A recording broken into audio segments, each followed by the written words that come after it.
자, 오늘 우리가 한번 파헤쳐볼 주제는요. 바로 전 세계적인 핵심 광물 확보 경쟁입니다. 특히 이 판을 완전히 바꾸고 있는 미국의 대규모 전력이 과연 무엇인지 그 구체적인 내용을 깊숙이 들여다보겠습니다. 혹시 생각해 보셨나요?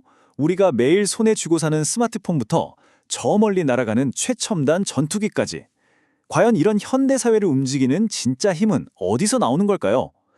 그 정답은 바로 특정 원자재, 핵심 광물에 있습니다.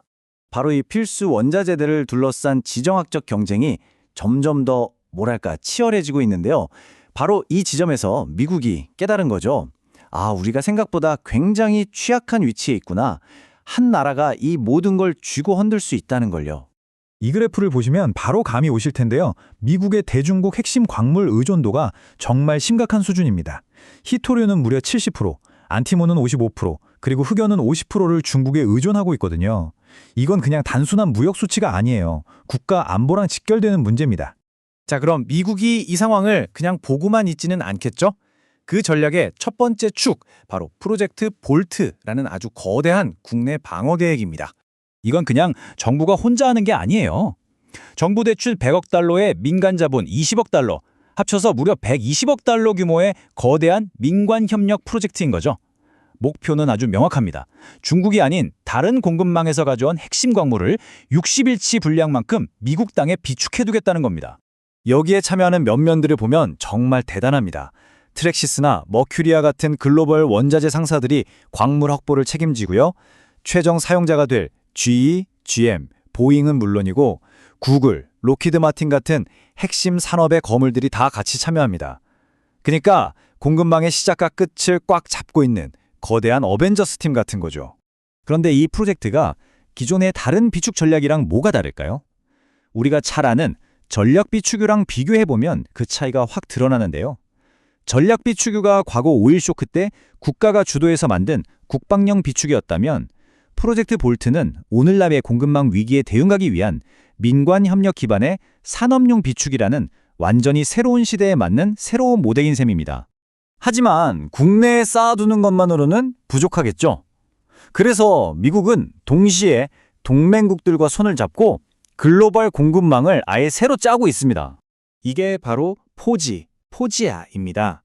기존에 있던 핵심 광물 안보 파트너십, 그러니까 MSP를 훨씬 더 강력하게 확대 개편한 건데요. 2026년 2월에 첫 회의를 열었는데 무려 56개국이 참여하면서 그 시작부터 규모를 과시했습니다. 그럼 이 포지가 기존 MSP랑 결정적으로 다른 점이 뭐냐? 바로 가격 한제라는 걸 도입했다는 겁니다. 동맹국들끼리 기준 가격을 정해놓고 만약 특정 국가가 그보다 훨씬 싼 값의 물량을 막 쏟아내는 덤핑을 하면 바로 관세를 부과해버리는 거죠. 이게 왜 중요하냐면 동맹국 생산자들을 보호하고 가격을 안정시키는 아주 강력한 무기가 되기 때문이죠. 이게 그냥 서류상의 이야기가 아니라는 걸 보여주는 사례가 있습니다. 일본의 기술 대기업인 TDK가 중국의 히토류 수출 통제 벌써부터 체감하고 있다. 공급망 다변화가 시급하다고 직접 밝혔거든요. 이런 현실이 있으니 동맹이 더 절실해지는 거죠. 자, 이렇게 야심찬 전략을 실행하려면 당연히 어마어마한 돈이 필요하겠죠? 네, 그리고 실제로 엄청난 투자가 지금 쏟아져 들어오고 있습니다. 3000%. 이 숫자가 뭘 의미할까요?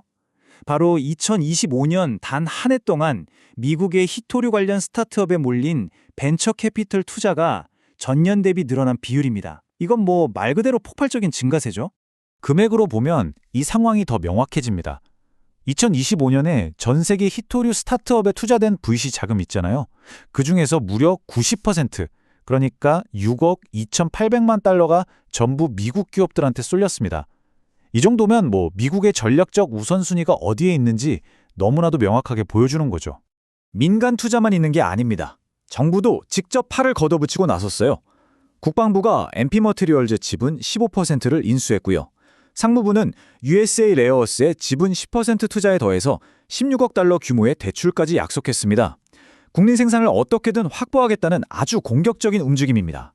자, 그럼 지금까지 살펴본 이 모든 움직임들을 종합해 볼 때 미래의 글로벌 자원 지형은 과연 어떤 모습일까요? 이게 그냥 건전한 경쟁일까요? 아니면 보이지 않는 전쟁의 시작일까요? 이 타임라인을 보시면 이 경쟁이 얼마나 빠르게 그리고 얼마나 격렬하게 진행되고 있는지 한눈에 보입니다. 2022년에 미국이 MSP를 출범시키니까 2025년에 중국이 수출 통제로 바로 맞대응했죠. 그 결과는 가격 급등이었고요.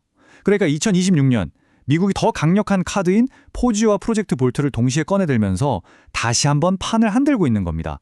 정말 숨가쁘게 서로 수를 주고받고 있는 거죠.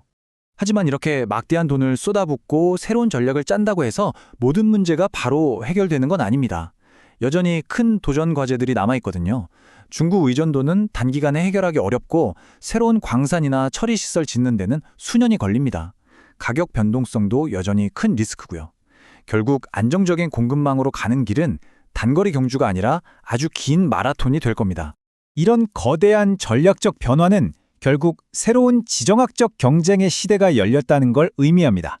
여기서 마지막 질문을 던져보겠습니다. 과연 핵심 광물은 21세기의 석유가 될까요? 이 필수 원자재를 누가 통제하느냐가 앞으로 수십 년간의 세계 권력 지형을 결정하게 될지도 모릅니다.